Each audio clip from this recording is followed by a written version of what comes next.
dentro do universo das boas práticas de fabricação, digo universo porque existem uma série de requisitos, né, uma série de legislação aplicável, como vocês a essa altura já conheceram, e alguns exemplos nós podemos citar como exemplos de como as empresas elas vão se adequar nos requisitos relacionados às boas práticas de fabricação. Então eu vou ter requisitos, vou ter processos, procedimentos que eu vou envolver diferentes etapas do meu processo produtivo, desde o meu recebimento de matérias-primas até a expedição de produtos acabados.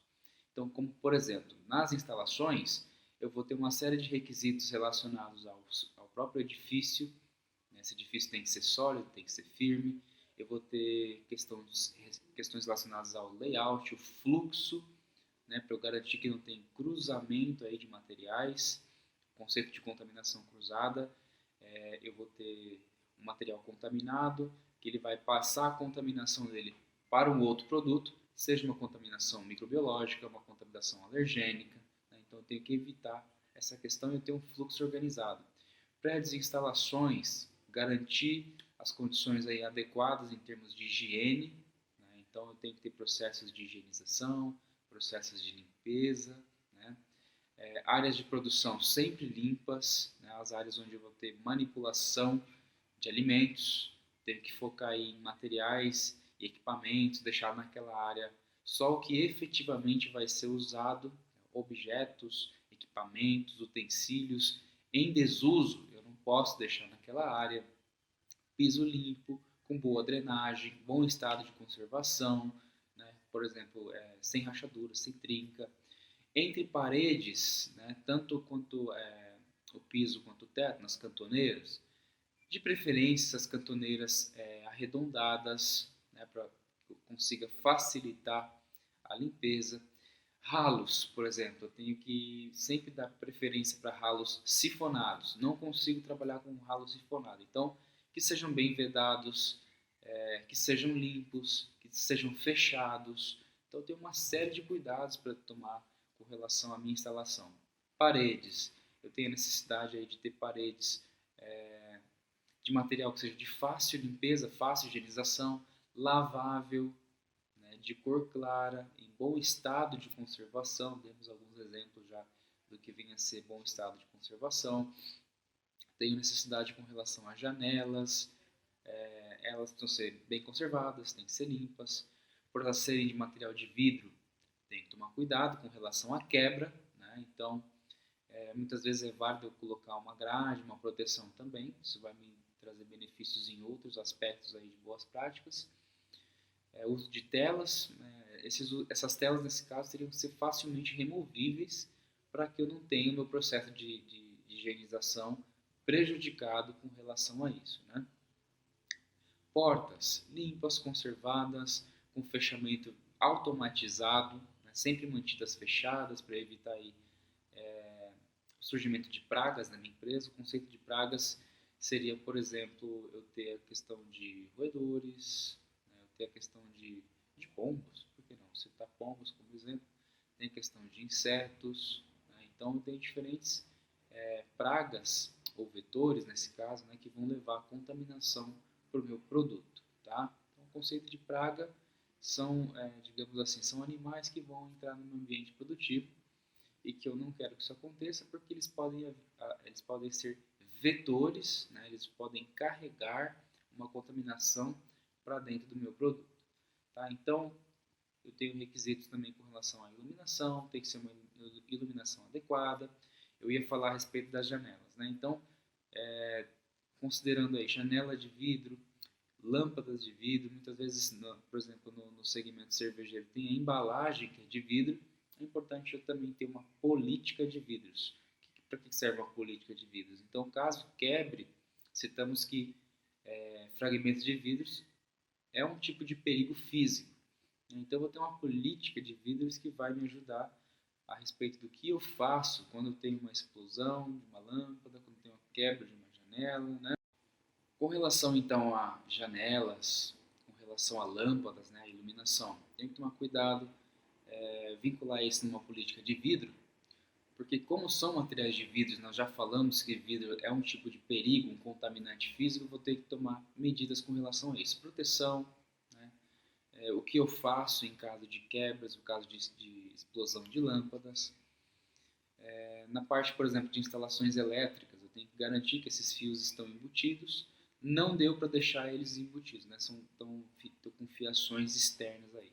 Fiações protegidas. Também vou pensar em, por exemplo, em água, né? Então, um reservatório de água, como uma caixa d'água, por exemplo. Tem que ter, né? Tem que estar em bom estado de conservação, tudo de maneira geral, né? Nas instalações. Tem que estar em bom estado de conservação. No caso do reservatório, né? De uma caixa d'água, por exemplo. Sem infiltração, sem rachadura, sem vazamento. Eu tenho que ter um processo aí de limpeza periódico. Quando a água, inclusive, faz parte do meu processo, né, vai integrar o meu produto, essa água ela tem que ser aí tem que ser potável. Né? Então tem que também providenciar aí métodos de monitorar, de fazer verificações periódicas com relação à qualidade, à potabilidade dessa água. Ainda também eu tenho questões relacionadas a resíduos, por exemplo, né, o conceito de resíduos é aquilo que eu gero no meu processo que não necessariamente é o meu produto. Né? Algumas empresas tratam o resíduo como um coproduto, como um subproduto, mas resíduos aqui vamos interpretar como algo que eu não tenho uma utilidade que eu preciso descartar. Então, recipientes onde eu vou colocar esses resíduos devidamente identificados, regularmente esvaziados. Se necessário, preciso pensar também como é que eu não vou é, atrair pragas, né? Porque os resíduos também atraem pragas. Né? Então tem que tomar cuidado com relação a isso. Eu tenho também um processo de manutenção necessário dentro dessas boas práticas. Então vou ter lá um plano de manutenção, inclusive né, manutenções periódicas, manutenções para cuidar dos meus equipamentos. E o pessoal que executa né, esse processo, essas manutenções, tem que estar conscientes, devidamente treinados com relação às boas práticas de fabricação. Tenho requisitos também durante o recebimento de materiais, vou inspecionar a carga, vou analisar os lotes que eu estou recebendo de matérias-primas, de embalagem, tudo aquilo que está entrando na minha empresa, eu não posso aceitar sem confirmar de que aqueles materiais eles estão próprios para uso. Em caso de eu identifique alguma coisa fora de uma especificação, algum material inseguro, eu tenho que tomar medidas com relação a isso. Posso segregar, posso devolver. A questão aqui é evitar o uso não intencional de algum produto que vá trazer algum tipo de contaminação para o meu produto. Né? Tenho também um plano de limpeza, sanitização, vou ter uma higienização de áreas, de equipamentos, de superfícies que principalmente eu vou ter aí, a gente chama de superfície de contato, né? Que é onde vai passar um alimento, então eu tenho que pensar sempre em limpar e higienizar essas superfícies. Não menos importante, nós temos também os funcionários que vão fazer parte desses processos. Esses funcionários eles vão estar com uniformes, por exemplo, né? Esses uniformes eles têm que ser lavados periodicamente, exceto quando eu tenho casos aí de uniformes descartáveis. Mas de qualquer forma, esses uniformes têm que ser limpos, incluindo aí equipamentos de proteção individual que porventura eles possam utilizar. Em áreas de manipulação, o pessoal tem que estar com unha curta, higienizada, sem esmalte. Para homens, evitar o uso de barbas. Né? Então, quando eu tenho barba, eu vou utilizar um protetor de barba. Né? Eu tenho também equipamentos aí que podem amenizar.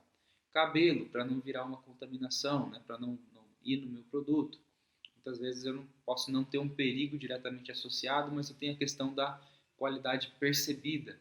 Então eu vou evitar também, vou colocar uma touca, né? Vou providenciar aí meios de evitar que eu tenha contaminação do meu produto.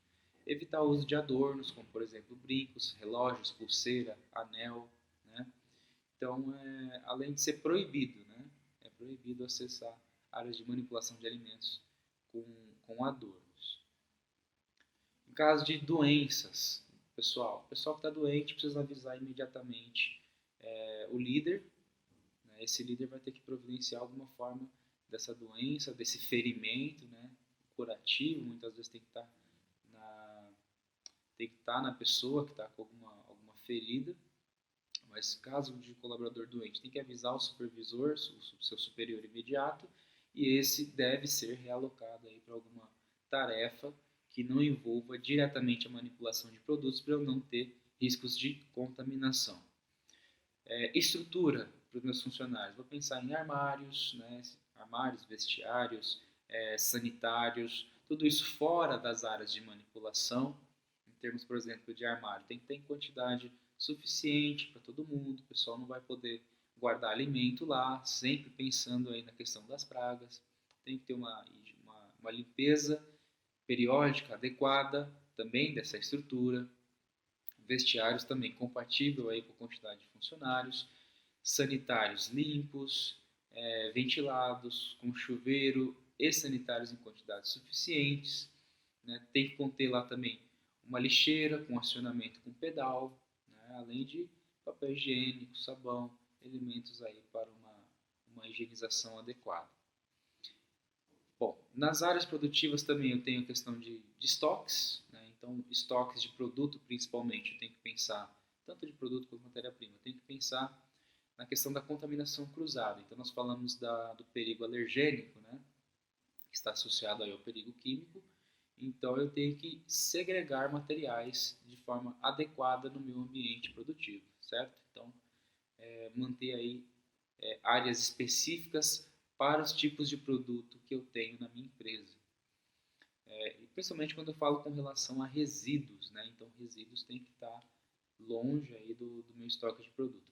Tem um produto que ele está fora da especificação, um produto não conforme, tenho que segregar, tenho que identificar, evitando aí a questão de expedir.